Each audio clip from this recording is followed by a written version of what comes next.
Quando nós caímos, nós estávamos tentando determinar qual que era a corrente quando a gente tem essa tensão aqui e um circuito que ele é puramente indutivo, ligado a um indutor de 0,5 Henry. Para que a gente possa fazer isso, a gente tem que saber o quê? Que a tensão no indutor, ela vai ser a corrente vezes a reatância indutiva. A reatância indutiva é dada por ômega L. Ômega vale 20 radianos por segundo, L vai valer 0,5 Henry. Isso aqui vai dar para a gente uma reatância indutiva de 10 ohms. Então, o que vai ser a nossa corrente? A corrente vai ser a tensão 100 dividido pela nossa reatância, que é 10. Isso aqui vai dar para a gente, então, o pico de corrente de 10 amperes. E o resto da onda, a gente sabe o quê? Que no indutor, a corrente está atrasada em relação à tensão, atrasada em 90 graus. Então, a gente vai colocar aqui que a minha corrente, ela vai ser 10 seno de 20t menos 90, porque está atrasada, tá bom? A expressão para a corrente em um capacitor de 100 microfarads é dada a seguir. Determine a expressão senoidal para a tensão no capacitor. Então, agora a gente tem um capacitor. No capacitor, a gente tem que a tensão no capacitor vai ser igual a corrente vezes a reatância capacitiva. Então, se eu quero determinar a tensão, eu vou fazer o quê? Multiplicar essa corrente pelo valor da reatância capacitiva. O que vai ser a reatância capacitiva? Reatância capacitiva vai ser 1 sobre ômega C. Então, essa minha reatância capacitiva é 1 sobre 500 vezes 100 microfarad. Micro é 10 a menos 6. Então, a reatância capacitiva vai valer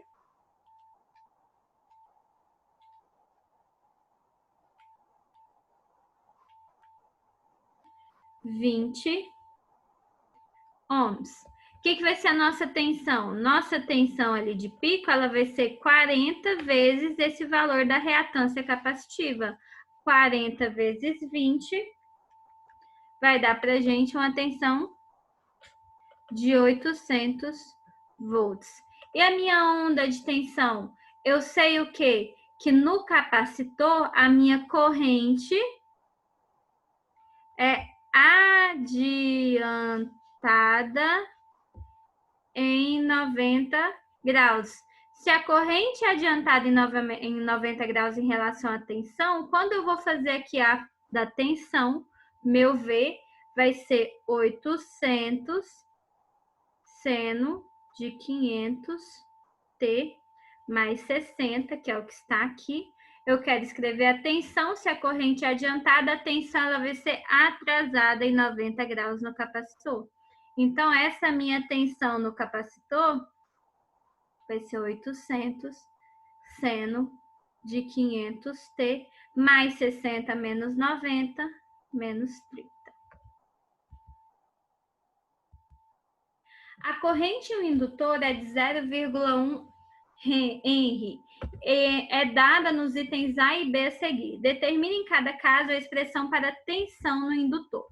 Então, para a letra A, a gente tem o quê? Que primeiro a gente vai determinar qual que vai ser a reatância indutiva ômega L. Ômega 377, porque aqui a gente vai ter a corrente, 377 radianos por segundo, vezes 0,1, que é o valor da indutância. Isso aqui vai dar para a gente uma reatância de 37,7 ohms. A gente sabe o quê? Que a tensão ela vai ser igual à corrente no indutor vezes a reatância indutiva. Se a gente fizer isso aqui, a gente vai saber que a tensão é de 377 volts. Fizemos a tensão de 377, como que a gente vai escrever a equação, então? A nossa forma de onda vai ser 377 seno de 377T mais 90, porque a tensão no indutor é adiantada em relação à corrente, tá bom?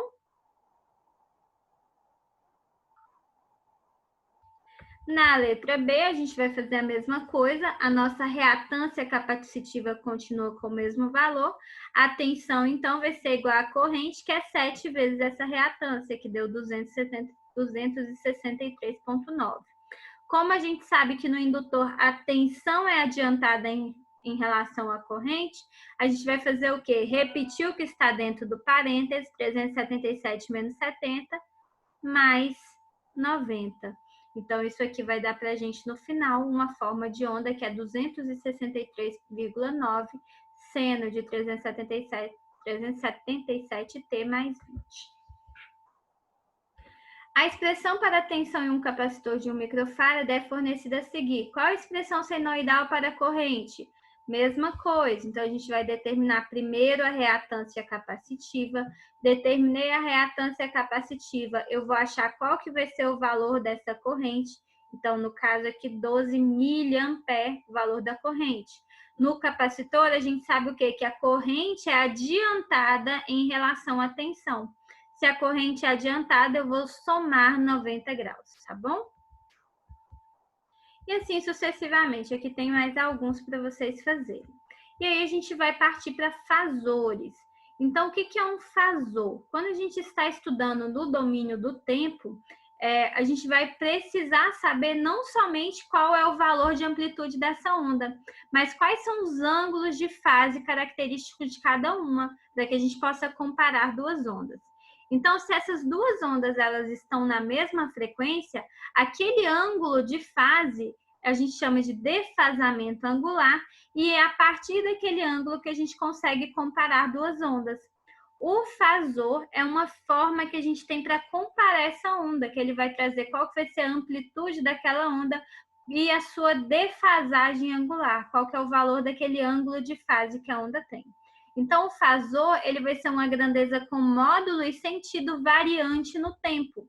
Não é um vetor, porque o vetor ele tem módulo e sentido, mas não é variante no tempo. O fasor não, o fasor ele vai depender do tempo. Então, o fasor ele vai ser uma grandeza que possui módulo e sentido e é variante no tempo, ele vai depender daquele tempo que a gente está trabalhando. O comprimento da seta do meu fasor vai falar qual que é o seu módulo, e o ângulo que a seta forma com o eixo horizontal vai dizer qual que é o ângulo de fase daquela onda. O avanço ou o atraso vai seguir o sentido positivo do ciclo trigonométrico. Como assim? Como eu disse para vocês, vai seguir aquele sentido, no sentido anti-horário é positivo. Então, no sentido anti-horário, a partir do ângulo zero, a gente vai ter fasores positivos que vão estar em avanço, e o atraso vai ser quando a gente tem aqui no sentido horário. Se a gente tomar, por exemplo, como exemplo, essa figura aqui, a gente tem um fasor de referência VA e o meu fasor VB, ele vai estar aqui 90 graus adiantado em relação a VA, porque ele está aqui no sentido anti-horário, 90 graus adiantado. Se eu pego VB como referência, o que vai acontecer? É como se eu estivesse girando esses meus fasores. Então, VB como referência, VA vai estar atrasado em 90 graus em relação a VB.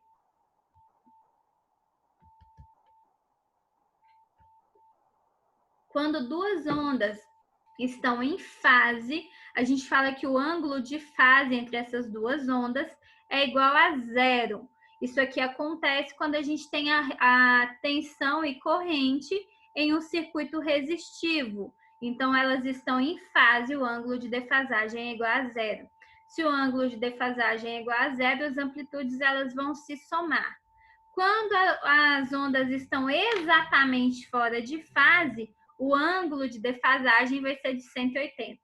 Quando que elas estão exatamente fora de fase? O meu máximo positivo de uma vai ser o meu máximo negativo da outra. Então, elas estão completamente fora de fase, as amplitudes são opostas e o ângulo de fase é 180 graus. Então, eu só digo que duas ondas estão em fase quando o fasor vai ser de 0 graus. Eu não tenho ângulo de fase, o ângulo é 0 graus, tá bom? Quando o ângulo de fase entre as ondas qual o ângulo de fase entre as ondas A e B. Então, a gente tem que determinar aqui qual que é o ângulo de fase dessas ondas. Se eu colocar VA como referência, o que vai acontecer? VA vem primeiro, então VA está adiantado em relação a VB. Mas se o meu VA é minha referência, o VB vem depois, ele está atrasado em relação a VA.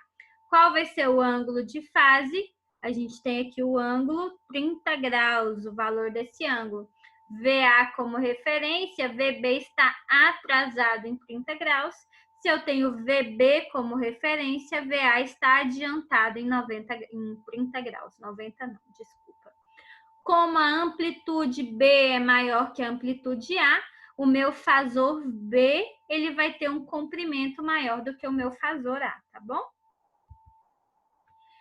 E aí vamos voltar um pouquinho naquilo que a gente falou dos circuitos puramente resistivos, puramente capacitivos e puramente indutivos.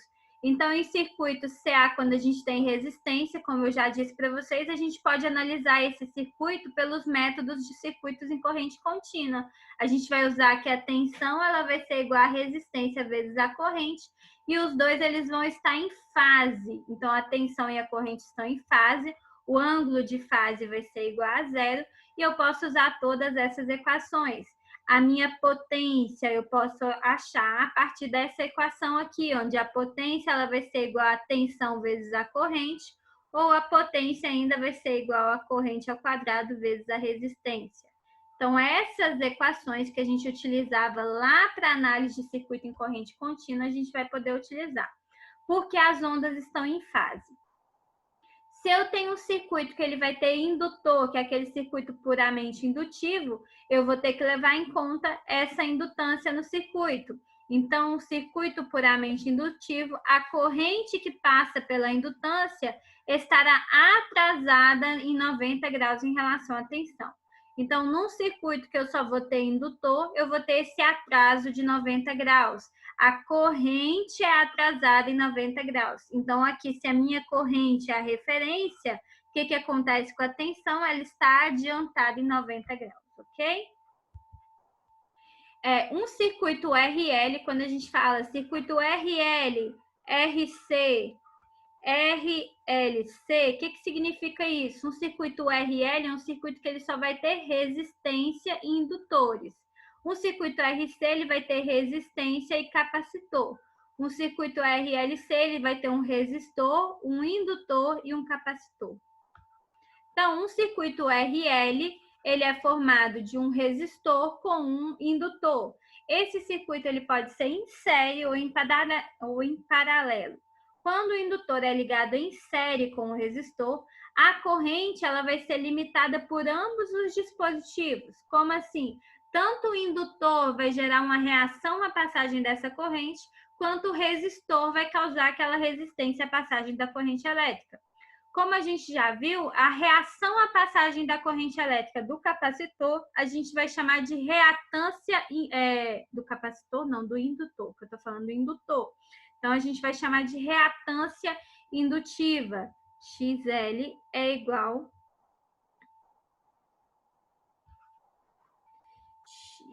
XL, a gente já viu que vai ser igual a ômega L, certo? Que é a reatância indutiva do nosso indutor. Então, numa ligação em série, a corrente que vai circular, essa aqui é a ligação em série do resistor com o indutor, a corrente que vai circular no circuito vai ser a mesma. Se a corrente é a mesma, então a minha corrente ela vai ser a referência desse circuito. E a tensão? A tensão que vai passar pelo resistor, a tensão vai ser igual a resistência vezes a corrente. A tensão aqui no meu indutor vai ser a tensão, vai ser a reatância indutiva vezes a corrente. A corrente ela vai ser a mesma para o circuito.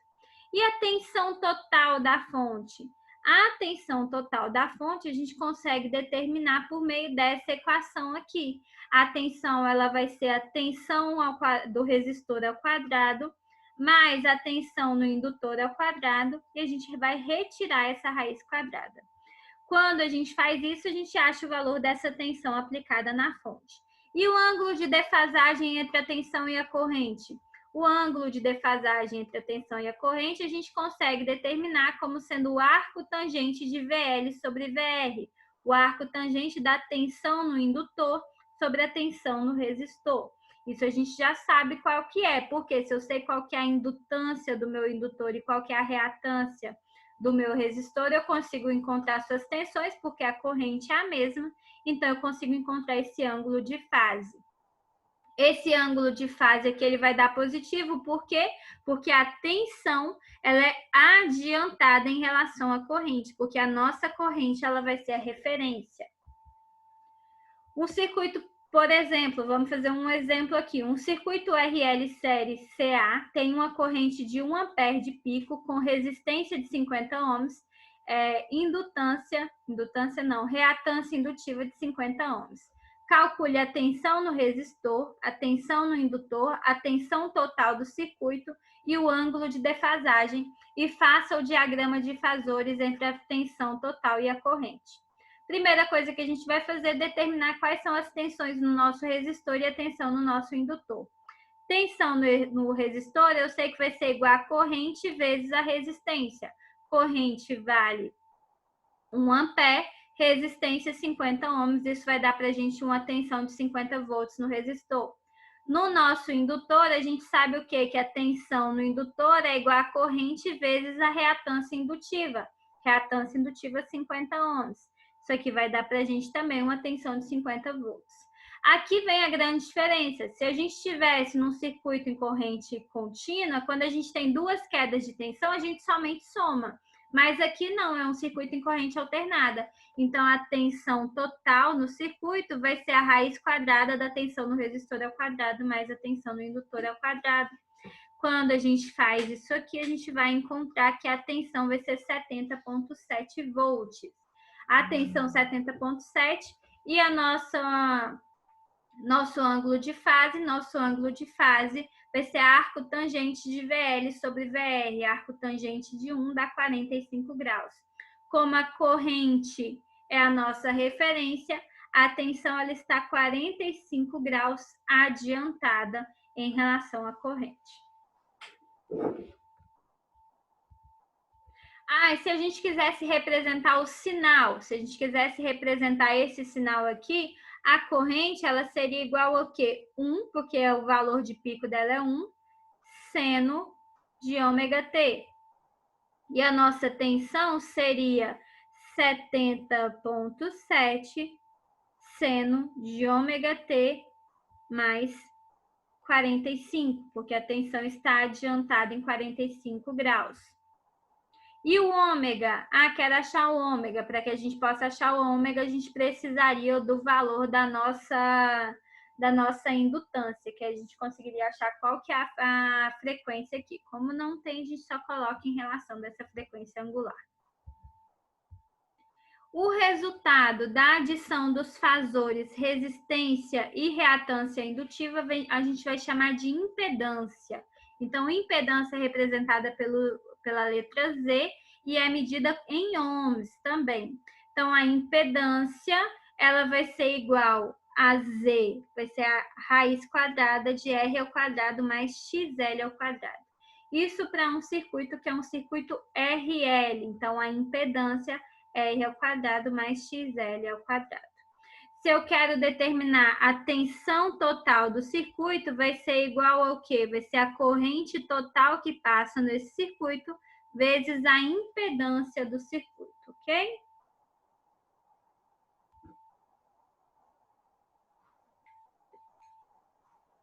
A gente consegue determinar também qual que vai ser o ângulo de fase entre a resistência e a impedância. Esse ângulo é dado pelo arco tangente de XL sobre R. Então, a gente vai ter o ângulo de fase entre a resistência e a impedância. Lembrando que a resistência, o ângulo é igual a zero, ela vai ser a nossa referência.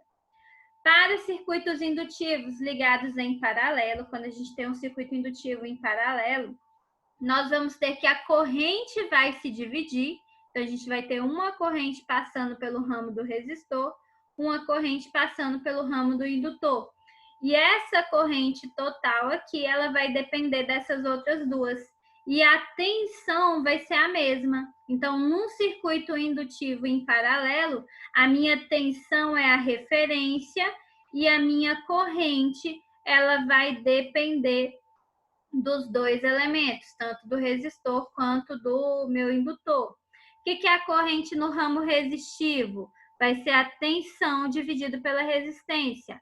A corrente no ramo indutivo vai ser a tensão dividido pela reatância indutiva.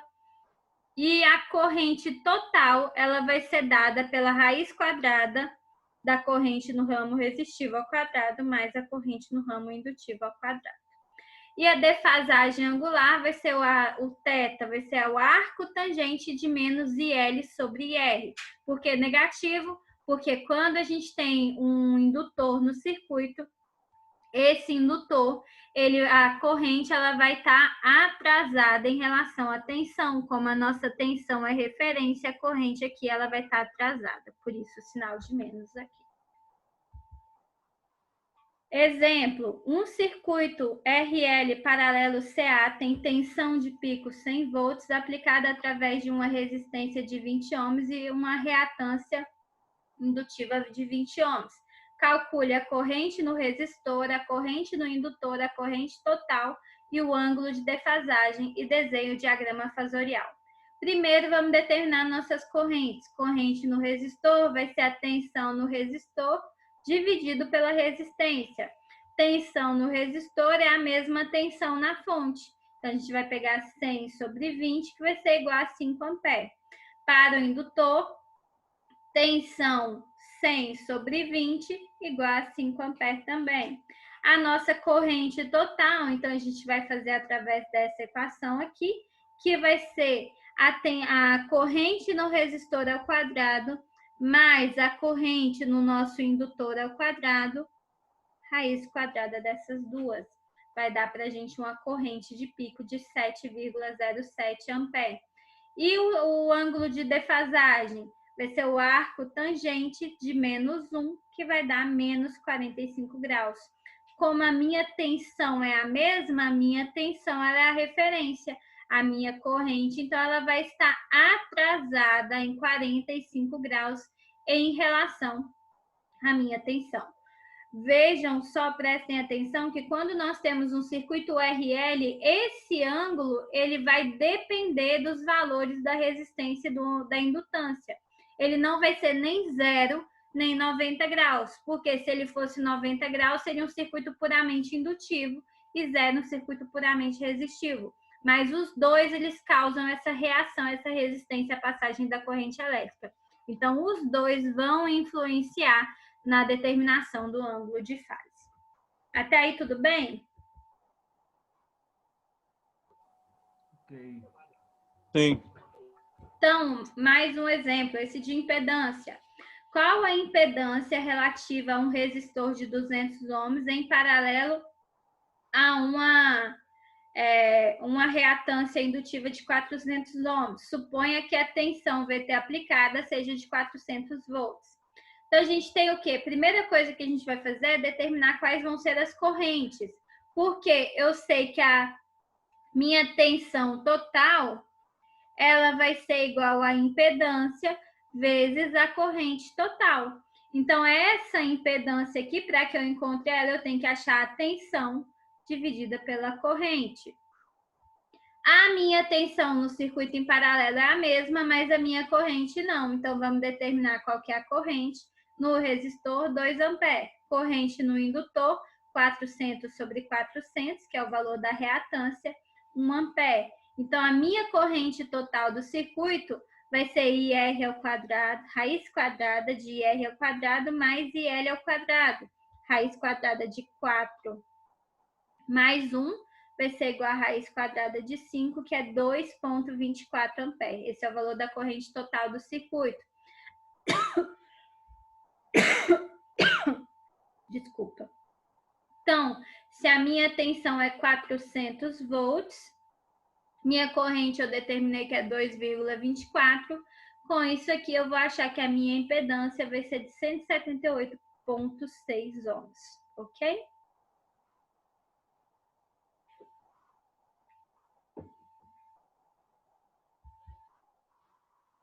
E aí nós temos um capacitor. Quando nós temos um capacitor no circuito, a gente pode ter um circuito que é chamado puramente capacitivo ou um circuito RC, que é um circuito com resistor e capacitor. Então, o capacitor é um elemento que ele vai armazenar energia elétrica em um campo elétrico e a capacitância desse capacitor vai depender da sua carga que ele consegue armazenar e da tensão. Quando a gente tem um circuito em corrente contínua, o capacitor ele vai se comportar como circuito aberto. Eu esqueci de comentar isso para o indutor. Em corrente contínua, o indutor ele se comporta como um curto-circuito. E em corrente contínua, o capacitor ele vai se comportar como um circuito aberto. Em corrente alternada, não. Cada um ele vai ter sua função. Então, a capacitância do capacitor depende das características geométricas desse capacitor, como a gente viu naquela primeira parte da aula. E a reatância capacitiva a gente consegue determinar como sendo 1 sobre ômega C. Então, a reatância capacitiva é 1 sobre ômega C. Se nós temos uma tensão CA aplicada num circuito que tenha somente a capacitância, a gente fala que esse circuito é puramente capacitivo e a nossa corrente ela vai estar adiantada em relação à tensão em 90 graus. Então, em um circuito puramente capacitivo, a corrente é adiantada 90 graus em relação à tensão. Da mesma forma que a tensão no capacitor está atrasada em relação à corrente em 90 graus. Então, se a minha tensão é a referência, a corrente está adiantada. Se a minha corrente é a referência, a tensão ela vai estar atrasada. Quando eu tenho um circuito RC, em um circuito RC eu vou ter um resistor e um capacitor. Eles podem ser ligados em série ou em paralelo. Então, um circuito em RC em série com um resistor, a corrente do circuito ela vai ser a mesma. Então, se eu tenho um resistor ligado em série com um capacitor, a corrente que vai circular o circuito ela vai ser a mesma, a minha tensão vai ser diferente. Então, em um circuito RC série, a minha corrente vai ser a referência e a minha tensão vai depender dos valores das tensões nos resistores e nos capacitores. De forma que a tensão total no circuito vai ser raiz quadrada de VR ao quadrado mais VC ao quadrado. VR é a tensão no resistor, que vai ser dada pela resistência vezes a corrente. VC é a tensão no capacitor, que é dada pela reatância capacitiva vezes a corrente, onde a corrente do circuito é a mesma. O ângulo de fase entre a tensão e a corrente vai ser dado por arco tangente de menos VC sobre VR. O sinal negativo é devido ao fasor estar atrasado, o fasor da nossa tensão está atrasado em relação à nossa corrente, porque a nossa corrente é a referência. Então, vamos lá, um exemplo. Um circuito RC série CA tem uma corrente de pico de 1 ampere com resistência de 50 ohms e reatância capacitiva de 120 ohms. Calcule a tensão no resistor, tensão no capacitor, tensão total e o nosso ângulo de fase. Então, vamos lá, tensão no resistor, I vezes R, tensão no capacitor, I vezes reatância capacitiva. No resistor, a gente vai ter uma tensão de 50 volts, no capacitor, a gente vai ter uma tensão de 120 volts. A tensão do total do nosso circuito vai ser a raiz quadrada de 50 ao quadrado, mais 120 ao quadrado, que vai dar para a gente uma tensão de pico de 130 volts. O meu ângulo de defasagem vai ser arco tangente de menos VC sobre VR. Então, vai ser arco tangente de menos 2,4, que é igual a menos 67,4 graus. Nossa corrente, ela vai ser a referência, porque a corrente é a mesma no circuito. O ângulo é menos 67,4, o que significa que a nossa tensão ela está atrasada em relação à nossa corrente. Um circuito RC em paralelo, a gente já vai ter o contrário. A tensão ela vai ser a mesma em todos os nossos polos. E a nossa corrente é que vai se dividir. Então, a gente vai ter uma corrente no resistor e uma corrente no capacitor. Então, para eu achar a resistência no resistor, tensão sobre resistência, corrente no capacitor, tensão sobre reatância capacitiva. O fasor IT vai ser a soma dos fasores. Então, vai ser IT raiz quadrada de IR ao quadrado mais IC ao quadrado. Lembrando que quando vocês forem estudar isso, vai depender se o circuito ele está em série ou em paralelo. Se ele está em série, a corrente é a mesma, a tensão a gente vai ter que fazer essa soma fasorial. Se ele está em paralelo, a tensão é a mesma, a corrente que a gente vai fazer essa soma fasorial. E a partir disso, a gente sabe quem que vai ser o fasor de referência, se vai ser a corrente ou se vai ser a tensão. No caso aqui em um RC em paralelo, a minha tensão vai ser a referência. Quando eu acho o meu ângulo de defasagem, essa corrente ela vai estar adiantada em relação a essa minha tensão. Um exemplo, um resistor de 15 ohms e um capacitor de reatância capacitiva de 20 ohms estão dispostos em paralelo e conectados a uma linha de 120 volts. Calcule a corrente no resistor, no capacitor, a corrente total, o ângulo θ, que é o ângulo de defasagem, e a impedância total desse circuito. Desenhe o diagrama fasorial. Primeiro, vamos calcular as nossas correntes, porque a tensão ela vai ser a nossa referência. Então, a corrente no resistor, 120 por 15, que vai dar 8 amperes. A corrente no indutor, 120 por 20, que vai dar 6 amperes. Nossa corrente total, raiz quadrada de 8 ao quadrado mais 6 ao quadrado, dá para a gente uma corrente de 10 amperes.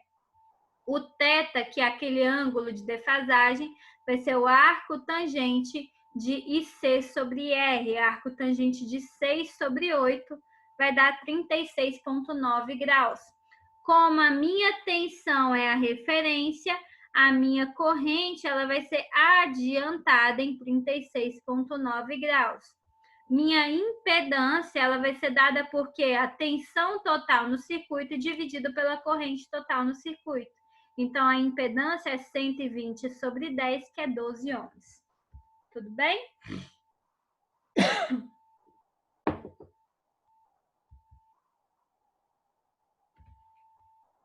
E aí nós temos o que a gente chama de circuito RLC. O que é um circuito RLC? Um circuito que ele vai ter resistor, indutor e capacitor. Quando esses três elementos estão ligados em série, a corrente ela vai ser a mesma. Então, sempre que eu estou ligado em série, a corrente que vai passar aqui ela vai ser a mesma. Então, o que vai acontecer? A tensão é que vai depender do resistor, do indutor e do capacitor. A tensão no indutor, a gente vai falar que é a corrente vezes XL, que é a reatância indutiva. A tensão no capacitor vai ser corrente vezes XC e a tensão no resistor vai ser igual a corrente vezes a resistência. O que vai ser, então, a minha tensão total no circuito? Vai ser a raiz quadrada de R ao quadrado, de VR ao quadrado, R não. VR ao quadrado mais VL menos VC ao quadrado. Então, a única diferença aqui é que eu vou fazer a diferença entre VL menos VC. Então, vou fazer a diferença entre o circuito indutivo e o capacitivo. E essa diferença que eu vou elevar ao quadrado para encontrar o valor da tensão. O θ, que é o ângulo de fase, ele vai ser o quê? Arco tangente de VL menos VC sobre VR. Então, num circuito onde a gente tem resistor, capacitor e indutor em série, a corrente ela vai ser a mesma, vai ser a referência, a tensão ela vai depender desses valores aqui. Quando nós temos um circuito RLC, a impedância desse circuito ela vai ser calculada como sendo a raiz quadrada de R ao quadrado mais XL menos XC ao quadrado. E a gente consegue dizer que a tensão do circuito, a tensão total no circuito, vai ser a corrente total vezes essa impedância do circuito. Se nós temos num circuito RLC o valor de XL maior que XC, nosso circuito ele vai ter uma característica que ele vai ser um circuito indutivo, com característica indutiva. Se nós temos o nosso XC maior do que o XL, a reatância capacitiva maior que a reatância indutiva, então o nosso circuito vai ter uma característica de circuito capacitivo. Se ele tem característica de circuito indutivo, então a minha tensão ela vai ser o quê? Adiantada em relação à corrente. Se ele tiver característica de circuito capacitivo, a minha tensão vai ser atrasada em relação à minha corrente. Isso tudo vai depender dos valores das reatâncias capacitivas e das reatâncias indutivas. Como exemplo, vamos fazer esse aqui. Em um circuito CA-RLC em série, qual a tensão aplicada e o ângulo de fase? Desenho o diagrama fasorial. Então, a gente tem aqui a frequência de 60 Hz, a gente tem 12 ohms, que é a reatância capacitiva, 19,5 ohms, que é a reatância indutiva, e 4 ohms, que é a nossa resistência. A corrente que passa no circuito é 2 amperes. Primeira coisa que a gente sabe é que essa corrente aqui ela é a mesma, então ela vai ser nossa referência. O que a gente tem que determinar, então, o valor da tensão. Nossa tensão no resistor vai ser a corrente vezes a resistência, 2 vezes 4, 8 volts. A tensão no indutor vai ser a corrente vezes a reatância indutiva, 2 vezes 19,5 vai dar 39 volts. E a tensão no nosso capacitor, corrente vezes reatância capacitiva, 2 vezes 12, 24 volts. Então, a nossa tensão, a gente sabe o quê? Que VL é maior que VC. Então, a gente vai ter um circuito que ele vai ter uma característica mais indutiva. Como que eu vou determinar o valor, então, dessa tensão? Raiz quadrada de VR ao quadrado mais VL menos VC ao quadrado. Então, vai ser raiz quadrada de 8 mais 39 menos 24 ao quadrado. Isso aqui vai dar para a gente 17 volts. Qual que vai ser o nosso ângulo de fase? Arco tangente de VL menos VC sobre VR. Arco tangente de 15 sobre 8 vai dar 61,9 graus. Então, se a nossa corrente é a referência, nossa tensão vai estar adiantada em relação à corrente. Então, a tensão está adiantada em relação à corrente em 61,9 graus. Qual que é a impedância desse circuito? Quero saber qual o valor da impedância. A gente sabe o quê? Que a tensão total vai ser a corrente total vezes a impedância do circuito. A impedância, então, vai ser a tensão sobre a corrente. Impedância vai ser tensão, que a gente determinou que é 17, dividido pela corrente, que é 2 amperes. Tensão, então, vai dar o quê? 8,5? 8,5 ohms. Tá aí, tudo bem?